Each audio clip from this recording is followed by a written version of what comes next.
Bonjour et bienvenue à cette table ronde. Nous allons aborder le difficile sujet de la négociation si jamais vous faites face à un ransomware.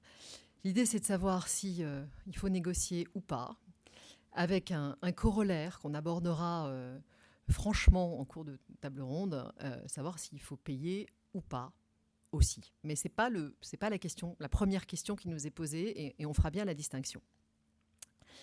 Alors, je m'appelle Cécile Desjardins, je suis journaliste et je suis ravie de modérer cette table ronde. Alors, la modération a particulièrement de sens aujourd'hui parce que vous verrez que nos intervenants, nos experts ne sont pas du tout d'accord. Alors, je vous laisserai voir qui est pour la négociation, qui ne l'est pas.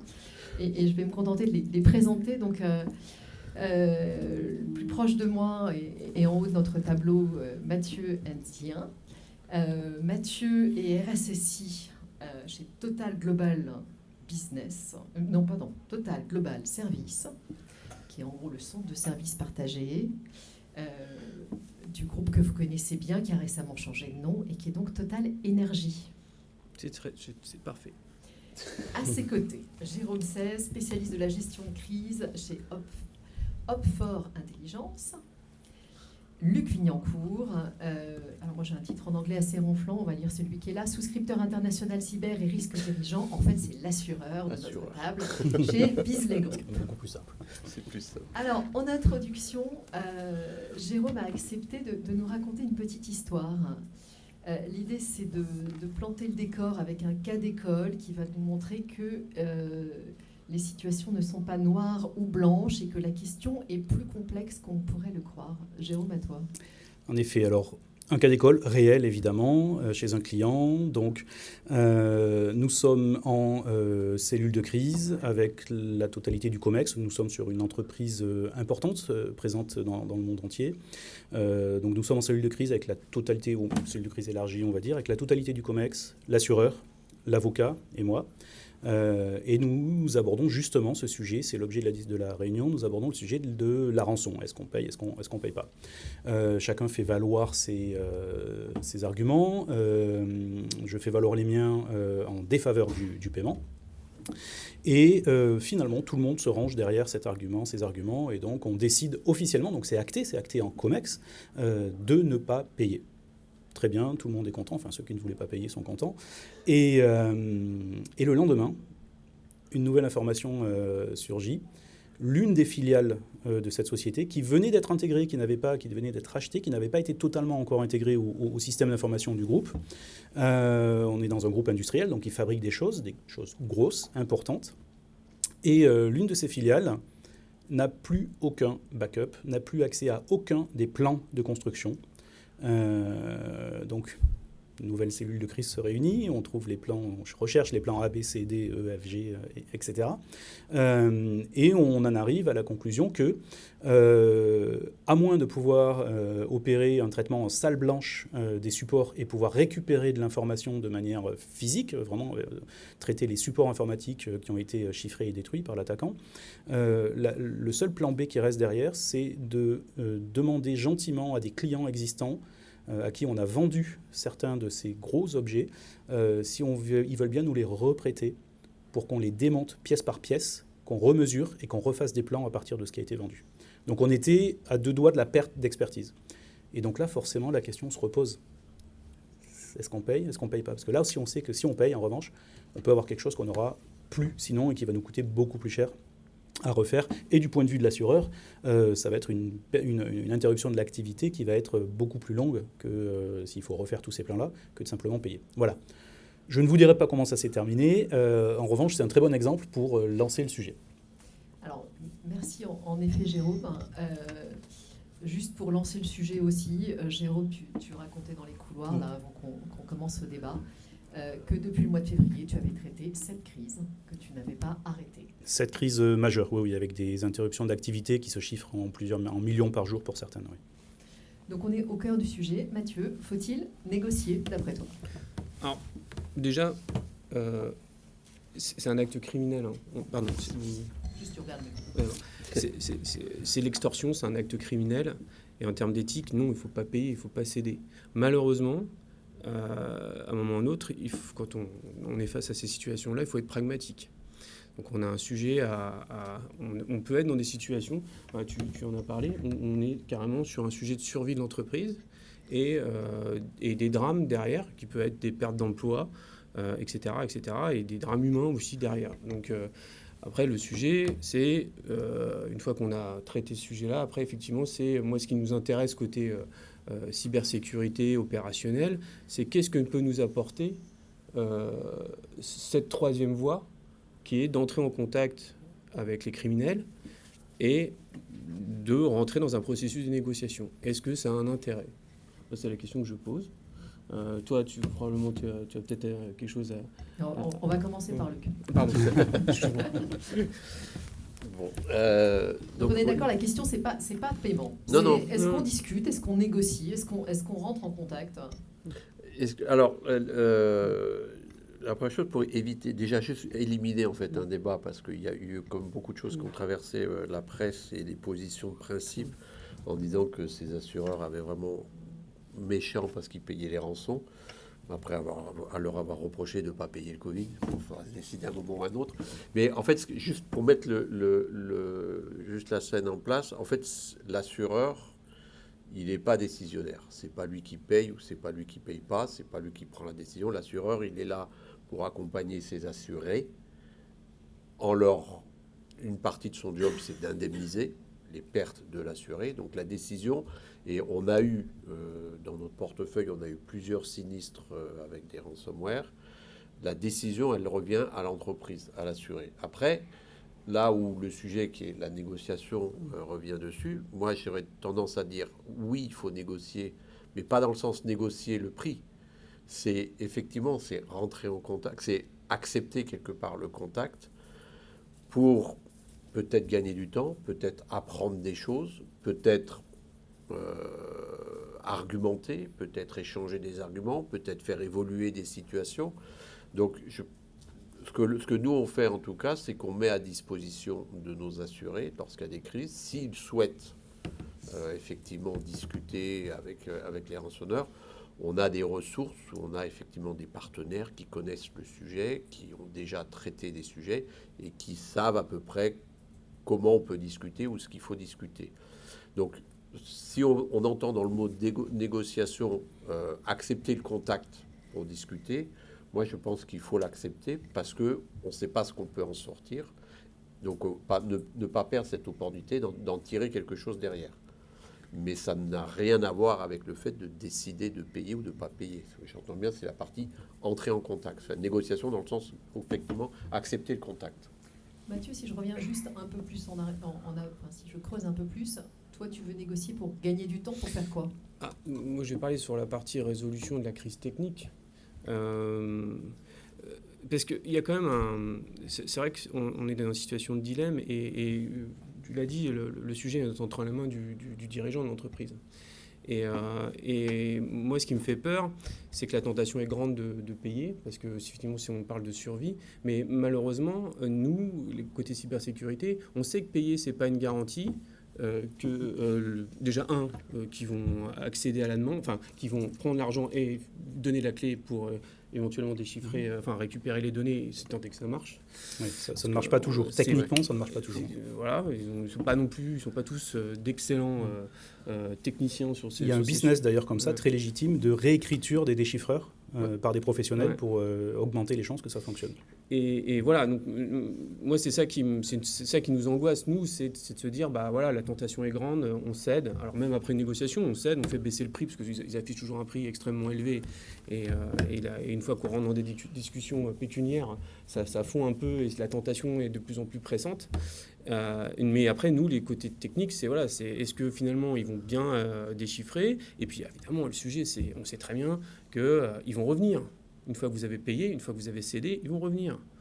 Donc voilà, ils vont revenir, ou alors pas maintenant, plus tard, et cette fois-ci en tapant les backups, voilà, avec un nouvel axe. La victime est identifiée comme un bon client si elle paye. Ouais. Encore une fois, le sujet aujourd'hui n'est pas de payer ou pas payer, on est bien d'accord, mais il faut quand même poser aussi le débat autour de les arguments en faveur du fait de payer ou pas payer, parce que ça influence ensuite le fait de négocier ou pas. Parce que payer, c'est une chose, négocier, c'est peut-être aller juste un petit peu avant le paiement, mais ça veut dire que quand même, on est entré en contact avec des criminels. Quand on est sur le débat de payer, pas payer, il y a le débat technique, le débat, alors, la confiance qu'on peut avoir dans le criminel. Certains vont demander à ce que pour exécuter leur binaire, donc leur déchiffreur, il faut aussi désactiver les antivirus pour que ça marche mieux. Bon. Alors, Gros Jérôme, problème de je te confiance. repose la question en direct. Toi, tu négocies ou pas? Non. Concrètement, tu fais quoi? On l'a fait, évidemment, et d'ailleurs c'est bien parce que ça me permet d'en parler, mais on l'a très peu fait. Encore une fois, je me pose dans une hypothèse où la survie de l'entreprise n'est pas en jeu. Évidemment, entre mourir demain et prendre le risque de mourir un peu plus tard, voilà, le choix est fait, évidemment. En revanche, si on a le choix, l'expérience montre que dans 80... Allez, c'est au doigt mouillé, mais on va dire 99% des cas, il a été possible de sortir de la crise par le haut, il a été possible de restaurer des données, de retrouver des données, de sécuriser le système d'information sans adresser une seule fois la parole aux attaquants. Et ça, c'est une posture d'entreprise. Il faut voir aussi qu'en termes de gouvernance d'entreprise, quand on décide de négocier, ça veut dire qu'on décide d'approcher des criminels. Pour des entreprises qui ont une direction de l'éthique, par exemple, ça peut ne pas être tout à fait dans le sens de l'histoire. Aussi, approcher des criminels, c'est prendre le risque que quelque chose dérape dans la conversation, qu'ils le prennent mal et que l'on devienne une cible encore plus d'intérêt. Je disais tout à l'heure qu'une fois qu'on a payé, on devient une cible d'intérêt. Ça veut dire qu'on est un bon client, on est un bon pigeon. Donc, on sait que la sécurité à 100% n'existe pas. On sait que beaucoup d'entreprises considèrent le fait de payer comme une sorte de joker, mais ne vont pas sécuriser mieux derrière leur système. Ça, c'est arrivé. Beaucoup. Alors, il y a eu un chiffre qui est sorti, mais je ne m'en souviens plus. Mais un certain nombre d'entreprises qui ont été victimes de ransomware s'en sont sorties pour retomber dedans 2 mois plus tard. Donc, on sait que le fait de se signaler aux criminels, c'est une preuve d'intérêt. Notre dossier passe un peu sur le dessus de la pile. Si on est prêt à discuter, c'est qu'il y a un intérêt. Et si on casse la négociation de manière soit brutale, soit un peu maladroite, le criminel va soit vouloir faire un exemple, soit potentiellement se dire il y avait de l'intérêt, donc il y a des sous, donc peut-être que j'y suis pas allé assez fort aujourd'hui. Je vais essayer d'y aller un peu plus fort demain, je vais les garder de côté, ceux-là. Donc, dans 99%, encore une fois, c'est des chiffres que je sors de mon chapeau, mais la vaste majorité des cas que j'ai traités, la stratégie était on rentre la tête dans les épaules, on n'adresse pas la parole aux criminels parce que ce n'est pas notre métier, ce n'est pas notre intérêt, et on se concentre sur ce qu'on peut faire. C'est-à-dire qu'on est droit dans ses bottes, on gère la crise, on récupère nos données, on informe les clients, on est transparent avec les clients et les partenaires, et on ferme ce dossier-là le plus tôt possible, mais une fois pour toutes. On ne laisse pas de porte ouverte avec un peu de négociation, l'idée de pouvoir revenir dans 2 semaines, 3 semaines pour demander gratter un peu de temps, etc. Pour moi, c'est rarement une bonne solution. Voilà. Tu disais, on clique même pas sur la fenêtre. Oui, alors en fait, lorsque le ransomware est déployé, lorsqu'il détonne, évidemment, c'est dans tout l'intérêt des attaquants, c'est de laisser les moyens de contacter les attaquants, le groupe d'attaquants, pour pouvoir payer. Et pour ça, la victime dispose c'est très très bien fait, on a un vrai support technique, un vrai site de e-commerce sur le dark web, avec un numéro de victime, le victim ID. Donc vous avez votre victim ID et vous allez sur le site, vous entrez votre victim ID, et en entrant votre victim ID, vous découvrez le montant de votre rançon, avec un petit timer qui commence à tourner, et au bout de X temps, le montant de la rançon va doubler, voire tripler. Eh bien, le fait d'entrer ce victim ID, dans certains cas, ça déclenche le timer un peu plus tôt qu'il ne l'aurait été. Bon, ça, il ne faut pas trop compter dessus, parce que de toute façon, il va se déclencher un jour ou l'autre, mais bon, ça peut permettre de gagner quelques heures ou une journée ou deux. Et puis surtout, c'est une marque d'intérêt vis-à-vis de l'attaquant. Même si on ne va pas plus loin ensuite, c'est une marque d'intérêt. Et dernier point, en termes de gouvernance d'entreprise, le fait de ne même pas aller voir, ça permet, et on le documente évidemment, ça permet de dire, en fait c'est la pureté absolue, ça permet de dire non, nous on n'a même pas, non seulement on n'a pas négocié, mais on n'est même pas allé voir, on ne peut même pas vous dire combien les attaquants nous demandaient, parce que ça ne nous intéresse pas, on ne veut pas entrer en contact avec ces gens-là. Et ça, c'est une position en termes à la fois de gouvernance, de communication et d'éthique, qui à mon sens a de la valeur, plus que ce qu'on pourrait gagner en négociant un peu de temps. Et raison de plus, alors ceci dit, petite parenthèse pour ceux d'entre vous qui seront victimes de ransomware prochainement, statistiquement, il y en a. Hein. Ce fameux document que vous trouvez, document fichier texte que vous trouvez ou capture d'écran que vous trouvez sur votre bureau ou sur le bureau des serveurs en question qui vous donne les informations pour aller sur le site de l'attaquant avec le victim ID, ne le diffusez pas, ne l'envoyez pas à n'importe qui, ne le mettez pas sur Twitter en disant « Ah bah nous aussi on est victime », parce que ça veut dire que n'importe qui avec votre victim ID va pouvoir aller déclencher le timer, etc., voir votre rançon, etc. Donc traitez-le comme un document confidentiel. On a employé le mot timer plusieurs fois. Alors justement, je voulais revenir sur ce système de timing. Est-ce qu'on est dans le cas d'une time bomb? Mathieu. Il y a un scénario moi, qui nous inquiète particulièrement, c'est quand les criminels en face décident de mettre on ne répond pas, donc coup de pression, vous ne répondez pas, vous ne cliquez pas, vous ne vous manifestez pas, parce que voilà, je commence à divulguer de l'information, parce qu'ils sont rentrés, donc on peut imaginer qu'ils ont accédé à de l'information confidentielle, sensible, qu'on ne veut absolument pas que ça tombe en place publique, des secrets d'entreprise, etc. Et ça, c'est très très compliqué à gérer. Parce que là, clairement, c'est-à-dire qu'on est poussé à discuter avec eux pour essayer de gagner du temps, essayer de comprendre quelles informations ils ont récoltées et qui menacent de publier, parce que derrière, il peut y avoir d'énormes conséquences pour certaines entreprises. Il peut y avoir des correspondances privées de dirigeants, ils adorent ça, je crois. J'ai cru comprendre.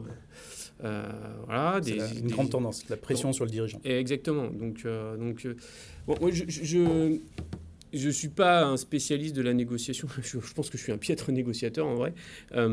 Mais en tout cas, je sais qu'il y a des gens qui sont très forts. Il y a des experts là-dessus, des gens qui ont été formés, qu'il y a des techniques, il y a des méthodes très précises, voilà, et toute une organisation à mettre en place. Moi, ce qui m'intéresse sur la partie cybersécurité, c'est qu'est-ce que je vais pouvoir en tirer de cette situation. Et voilà, qui on a en face, est-ce qu'on a simplement une interface, j'allais dire, client, qui va gérer le cas à la chaîne, ou est-ce qu'on a des gens techniquement qui ont un peu de répondants, qui vont pouvoir nous apporter certaines garanties, nous les gens de la technique, ou du coup de se rendre compte qu'effectivement c'est des gens qui sont très sérieux, ils sont rentrés, ça fait un moment qu'ils sont là.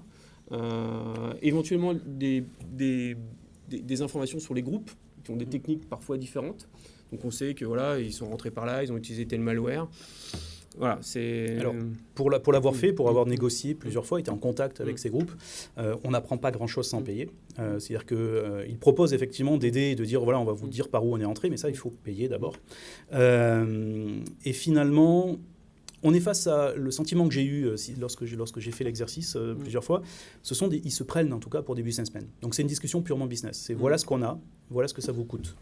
Et donc le fait de négocier pour essayer d'apprendre un petit peu, avoir de l'information, etc., concrètement, on n'apprend pas grand-chose. Tout ce que ça peut aider à faire, c'est que si l'entreprise a décidé de payer, on peut accompagner pour faire en sorte qu'elle ne se fasse pas arnaquer, c'est-à-dire qu'on ne livre pas une grosse somme de bitcoin d'un seul coup, qu'ils aient bien, donc on va leur demander de prouver qu'ils ont bien effectivement la liste complète des machines qui ont été chiffrées, on la compare avec celles qu'on a observées, etc. Ça sert uniquement à ça. Pour le reste, savoir, par exemple, des TTPs, donc des modes opératoires d'attaquants, ce n'est pas eux qui vont nous les dire, c'est l'investigation numérique. L'investigation numérique est capable, lorsqu'on mène l'enquête, de déterminer que tel mode opératoire ressemble à tel autre qu'on a déjà vu sur tel autre client, etc.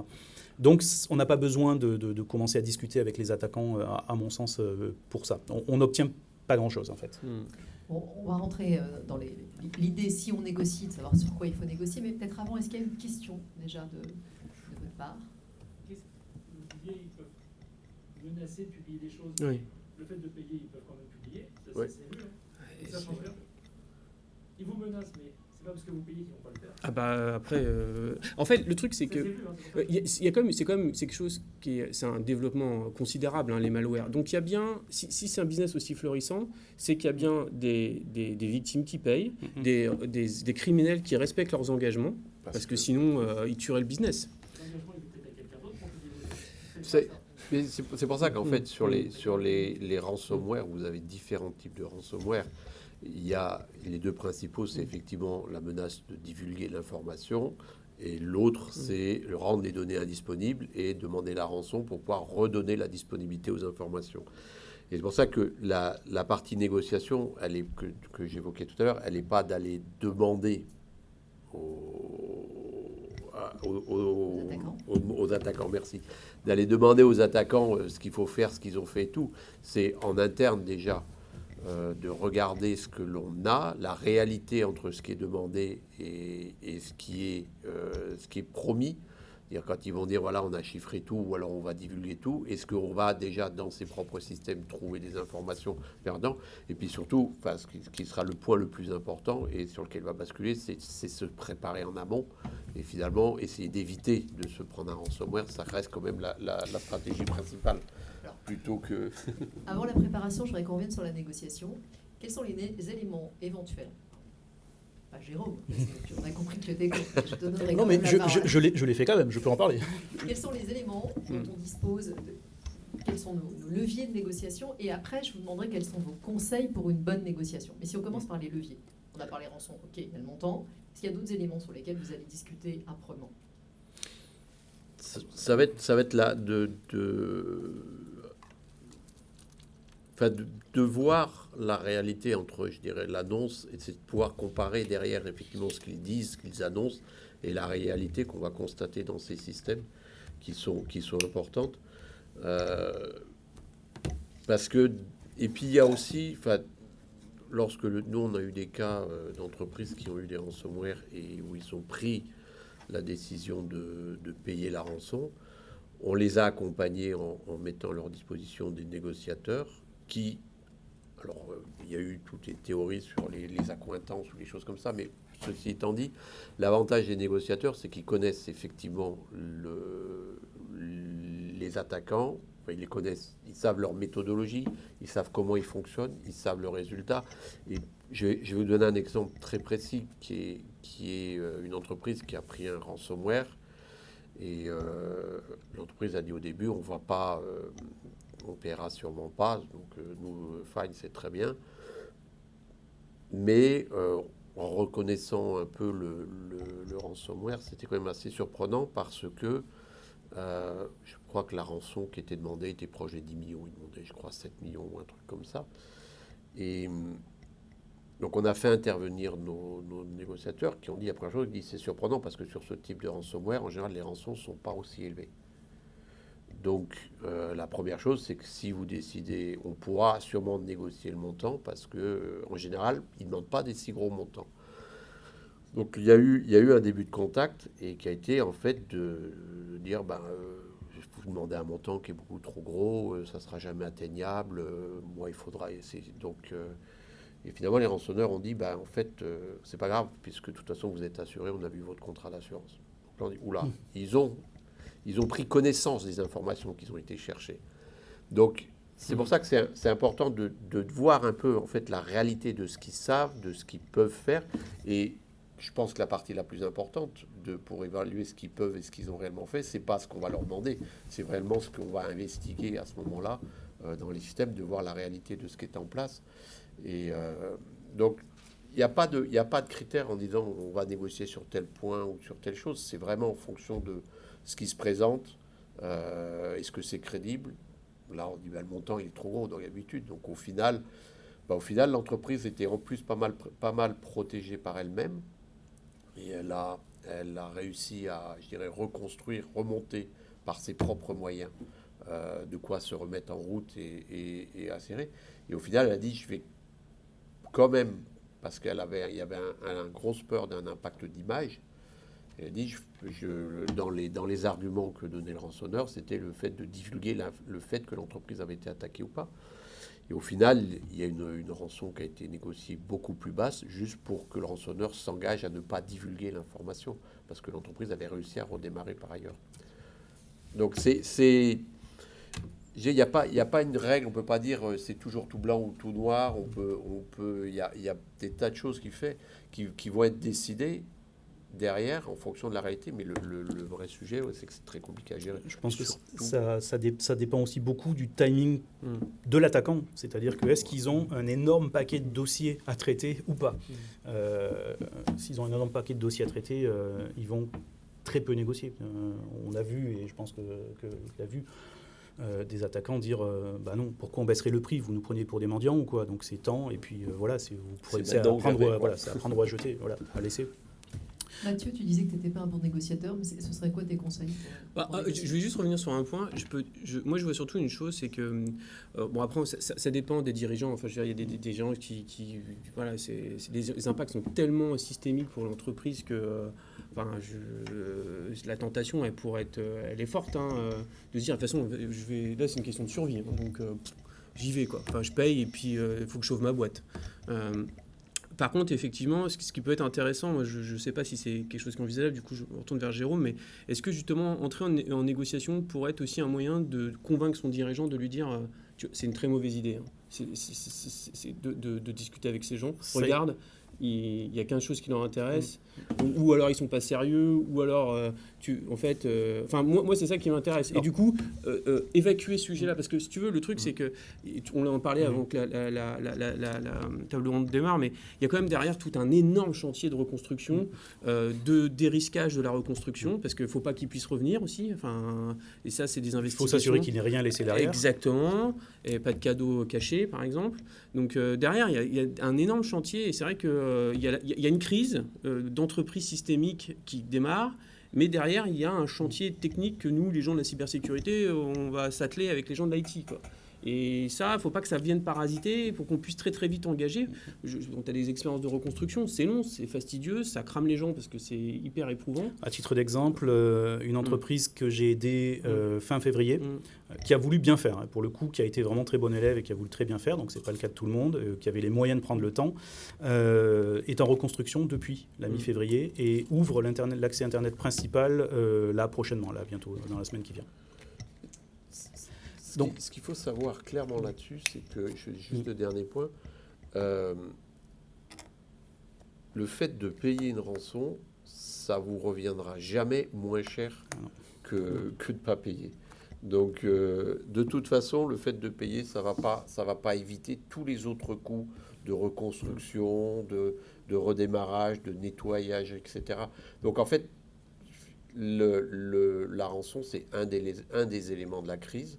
C'est pas le plus important, et vaut beaucoup mieux se focaliser sur toute la réalité de ce qu'il y a derrière, et puis après on verra s'il faut payer ou pas et ce qu'il faut payer, mais en tout cas c'est pas une solution, ça c'est certain. C'est ce qu'on préconise, et effectivement on pousse tout le temps pour être droit dans ses bottes et travailler de manière très efficace et sérieuse sur la reconstruction, le dérisquage, s'assurer qu'il n'y a pas de porte dérobée, fermer tous les trous évidemment, plutôt que de payer. Pour répondre à ta question, on a eu le cas effectivement une fois où on a été finalement, j'ai été contraint à négocier malgré moi, entre guillemets, tout simplement parce que le dirigeant avait une approche très cow-boy, très sanguine, et voulait aller parler directement aux attaquants pour les insulter et leur dire que voilà, ça va se régler entre hommes, etc. Voilà. Et donc là, bon, on a pris effectivement, on a pesé les risques et on a décidé de le faire pour lui. Mais ce qui est très intéressant, alors déjà il a fallu le convaincre, hein, qu'il n'était peut-être pas le mieux placé pour le faire, mais ce qui a été très intéressant, c'est que pour éviter qu'il fasse aussi ça de son côté, malgré tout, on l'a tenu dans la boucle, il était avec nous, etc. Et ça a eu l'effet que tu mentionnes, c'est-à-dire qu'il a vu qu'en fait, il y avait très peu de marge de manœuvre.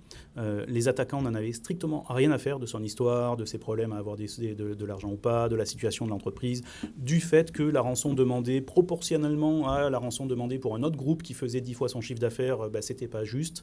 La réponse a été shut up and pay or leave. Voilà.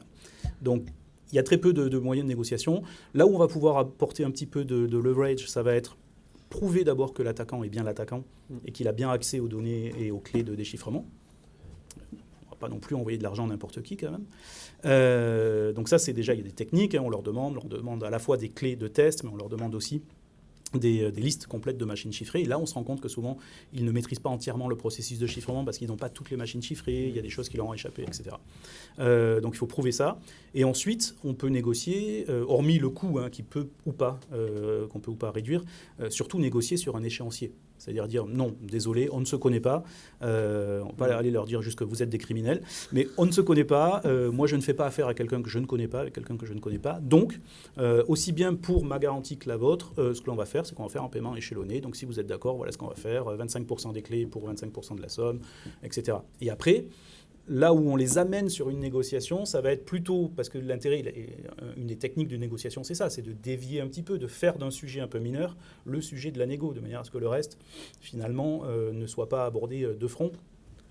Et donc là, ça va être ça. Ça va être, on va se focaliser sur, OK, nous, on veut payer en 5 fois. Non, c'est pas possible, 5 fois. Moi, je veux 2 fois. Ben non, 2 fois, c'est pas possible.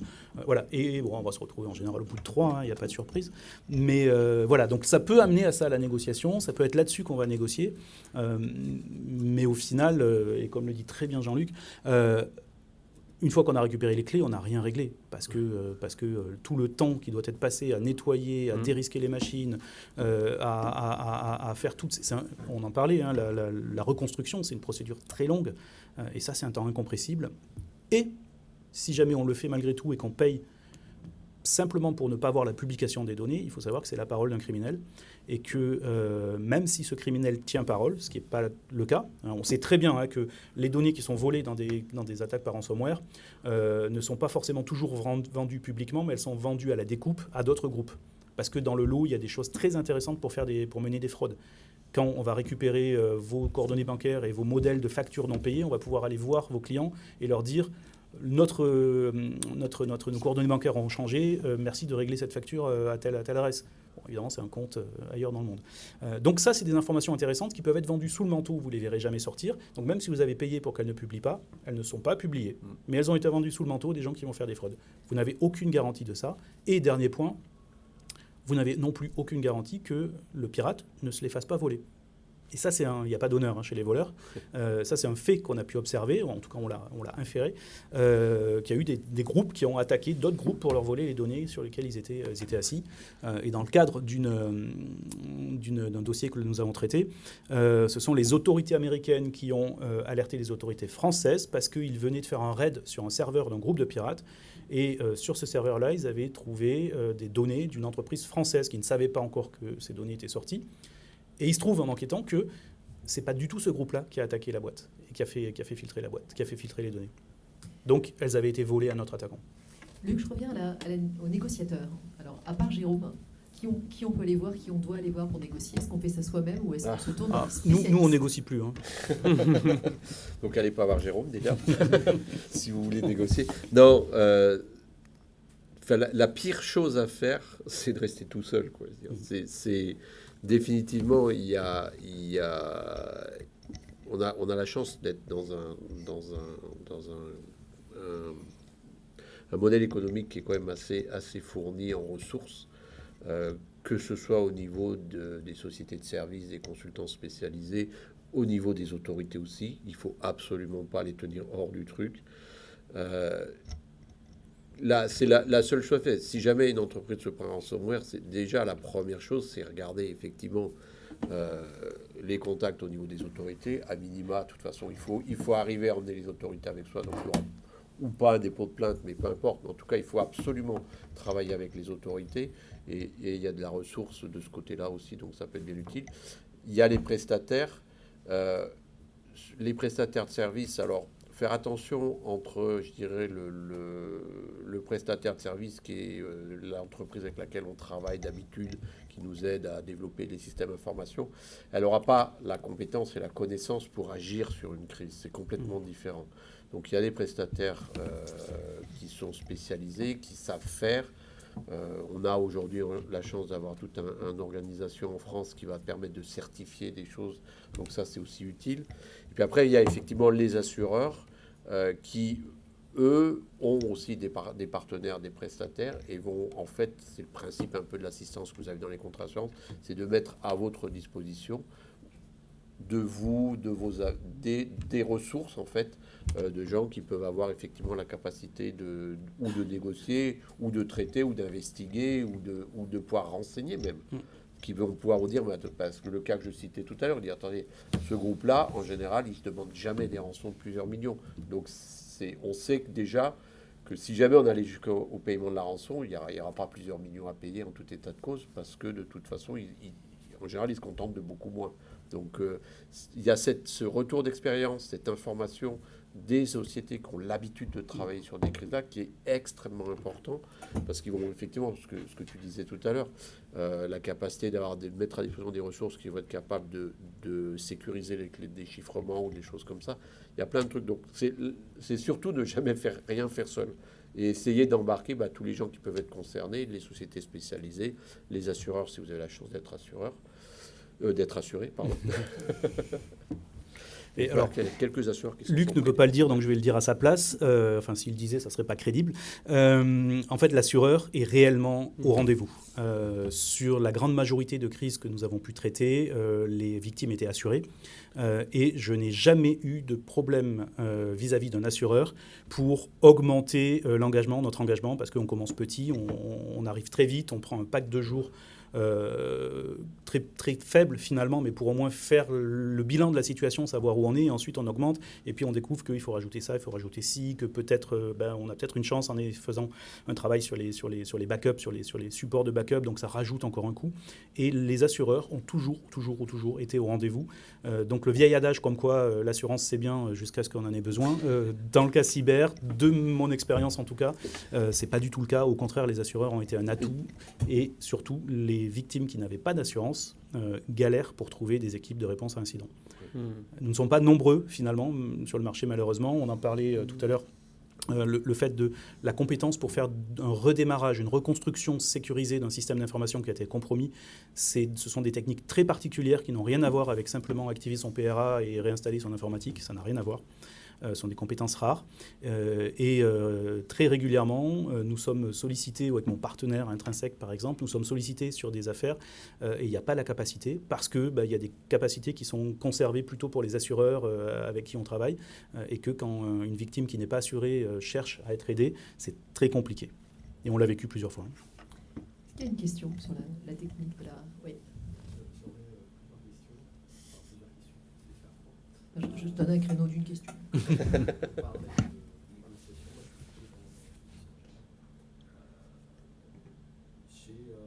y a le ransomware par opportunité. Parfois, celui qui est à l'origine du ransomware, en fait, n'est même pas au courant que vous l'avez chez vous. Donc négocier, je crois pas, parce que de toute façon, on n'aura rien. Et je crois que vous l'avez dit tout à l'heure, Jérôme, c'est à partir du moment où on commence à négocier, contrairement à une rançon standard dans le monde du criminel, où on récupère la victime qui a été kidnappée, etc. Là, on récupère rien. Grosso modo, les données, je crois qu'on l'a évoqué tout à l'heure, les données qu'ils ont prises, et d'une, on est incapable de savoir ce qu'ils ont pris parce que tout le monde est pareil, on court derrière la... Alors, l'investigation numérique est capable parfois de donner un peu une idée du volume et parfois une idée de ce qu'il y avait dans les archives qui ont été exfiltrées. Mais ce n'est pas toujours le cas. Mais on ne le récupère pas. Enfin, ça peut être copié. Après, on n'a plus la maîtrise. On négocie deux choses. On négocie en fonction de la situation. On négocie une clé pour retrouver l'accès aux données quand on ne l'a plus. Mais finalement, c'est le cas le plus limite parce que généralement, aujourd'hui, on arrive quand même à avoir des victimes qui ont un peu compris les choses et qui ont des backups plus ou moins exploitables. On pourrait rentrer dans comment on sécurise ces backups. C'est peut-être pas le débat, mais... Il peut y avoir un atelier là-dessus. Voilà, on pourrait faire un atelier là-dessus, mais disons que ça commence. Donc, on commence à pouvoir s'appuyer sur des choses. Et ensuite, on négocie ou on récupère surtout juste la parole d'un criminel que, il ne va pas vendre ses données sous le manteau une fois qu'il va bien les effacer, et deux, qui ne s'est pas fait pirater lui-même. Et ça, il n'en a aucune idée. Donc on négocie pas on ne récupère pas grand-chose dans le deuxième cas. C'est pour ça que quand et on puis, parle... Juste une parenthèse, et ça c'est un argument aussi que les dirigeants n'entendent pas initialement, mais comprennent ensuite quand ils voient la galère que c'est une réponse à incident. Il faut voir qu'une réponse à incident avec ou sans paiement, c'est une galère absolue. Ce sont des équipes à la DSI qui ne dorment pas pendant 10 jours, 15 jours, 3 semaines. C'est un stress monumental, c'est une perte d'activité énorme, donc un stress du board évidemment énorme aussi des investisseurs, etc. Donc c'est vraiment une situation très particulière. Et en fait, lorsque... même si on veut négocier, ne pas payer, payer pour qu'ils ne publient pas les données, on n'est jamais assuré que ces données-là, comme je le disais, n'aient pas été vendues sous le manteau et que donc elles ressortent au bout de 5 ans, 10 ans, 1 an, 6 mois l'année prochaine, etc. Et mon argument pour ça, c'est de dire, OK, de toute façon, on ne le sait pas. Donc encore une fois, j'en reviens à ce que je disais au début, soyons droits dans nos bottes. On gère le truc tout de suite. C'est-à-dire qu'on fait le mea culpa auprès des clients. Oui, on a de la donnée qui est sortie. Voilà le process qu'on met en place pour évaluer la donnée qui est sortie et pour essayer de limiter le risque de ces données-là dehors. Voilà ce qu'on met en place pour boucher les trous, etc. Donc soyons droits dans nos bottes. Prenons la pilule amère, cette pilule dégueulasse qui est, on en a pour un mois et demi et c'est très dur. Mais au moins après c'est passé. Parce que si jamais on met ça sous le tapis et on essaye de négocier pour qu'ils ne diffusent pas les données et que les données sont diffusées au bout de 6 mois, on replonge 6 mois plus tard dans une galère pas possible. Voilà. Il nous reste 5 minutes, comme la sonnerie me rappelle. Alors, je voudrais qu'on aborde la préparation, non pas sous l'angle comment est-ce qu'on évite un ransomware, ça ferait 3 ateliers. Comment est-ce qu'on peut, en amont, réfléchir et peut-être se préparer à l'idée de négocier ou pas. Enfin, est-ce que c'est un sujet qu'il faut aborder à froid dès maintenant, Mathieu? Moi, effectivement, pour le coup, c'est bien de se préparer au fait qu'on va y passer. Et c'est aussi intéressant de poser la question ou d'essayer de convaincre son COMEX d'avoir une position ferme et définitive sur le sujet pour pas qu'il vacille en situation de crise et qu'on soit pas du coup focalisé. Parce que du coup, les gens de la cybersécurité, on les sollicite pour dire bah alors on fait quoi? Qu'est-ce que t'en penses? Est-ce que bah non, enfin moi j'en pense rien, je suis pas négociateur, moi j'en pense qu'il là il faut se mettre à travailler tout de suite pour être sûr de gérer la situation. Ou alors effectivement dire bah est-ce que on est capable est-ce qu'on peut transformer la négociation comme un atout, est-ce qu'on peut s'en servir pour, pas minimiser, mais en tout cas gérer ce moment un peu difficile, c'est-à-dire gagner du temps, quantifier le niveau de l'attaquant, c'est-à-dire est-ce qu'il n'a pas une carte, est-ce que effectivement il n'a pas une carte dans sa manche, genre j'ai de la donnée, il ne le dit pas tout de suite, il le dit après. Tout ça pour essayer de jauger le niveau de la situation de crise et préparer les gens, en tout cas, à y répondre et s'organiser et laisser chaque personne à sa place. Je voulais juste un truc, c'est qu'effectivement, et donc du coup, si on intègre la négociation dans ce process, trouver des gens externes. Je suis désolé, on peut appeler à beaucoup de prestataires, mais je pense que c'est bien de prendre des gens qui n'ont pas d'affect, qui n'ont pas un engagement dans l'entreprise ou l'organisation, parce qu'il y a aussi malheureusement des hôpitaux, ils n'ont aucune limite ces gens, donc, et qui du coup va avoir cette tête froide pendant le moment, et qui va avec un mandat clair, une stratégie, une organisation. Souvent, ils travaillent à deux, les négociateurs. Il y a le type qui parle, l'autre qui regarde par-dessus l'épaule pour être sûr qu'on ne dévie pas, qui a bien ses objectifs en tête, profiler le criminel en face, savoir si c'est un intermédiaire lambda ou c'est quelqu'un d'un peu plus costaud. Donc c'est quelqu'un identifié en amont.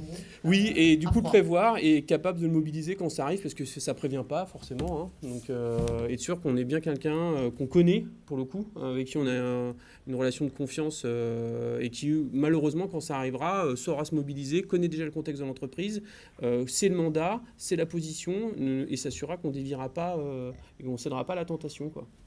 Luc, tes conseils sur une préparation, qu'est-ce qu'il faut faire en amont? Moi, je dirais, mon conseil, c'est surtout ne jamais se préparer à négocier.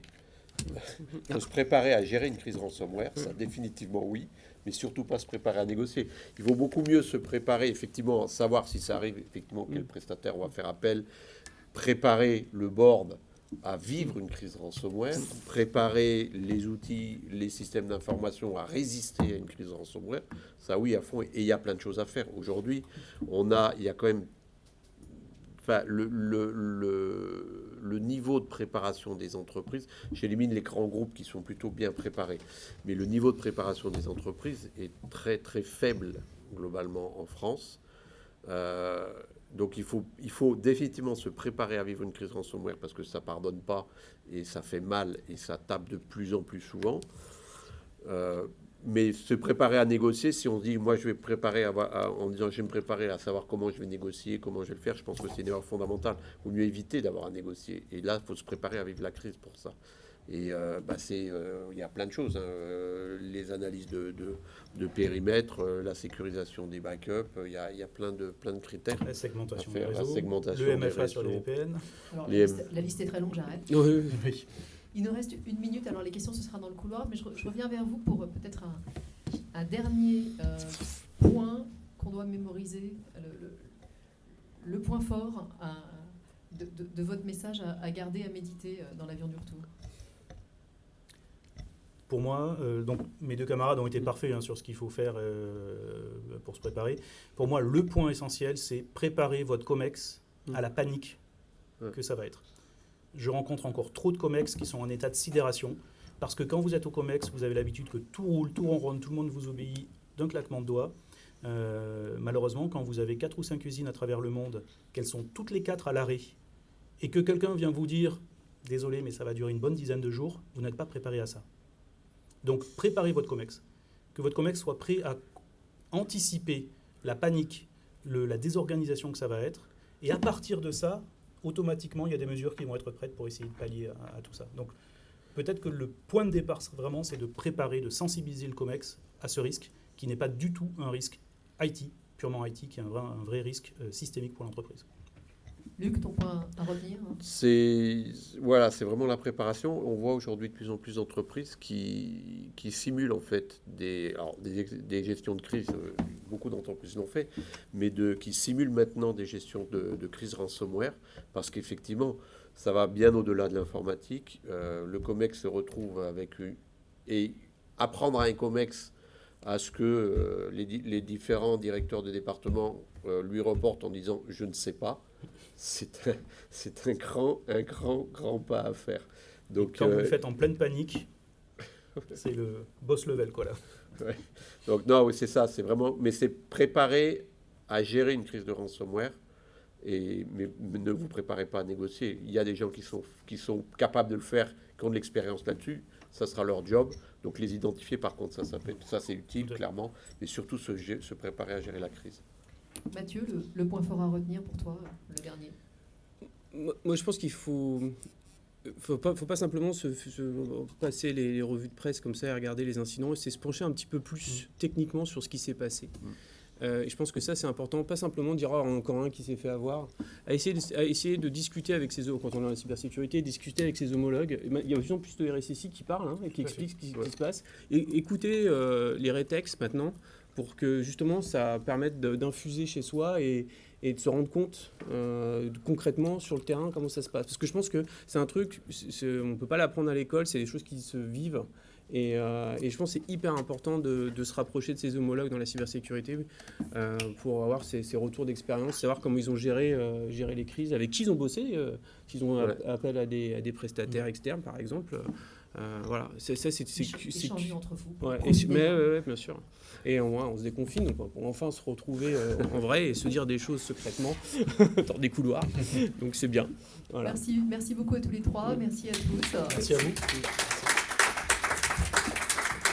Et donc à de prochains rendez-vous en vrai. En vrai. Avec plaisir. Merci. Je vous en prie. Merci.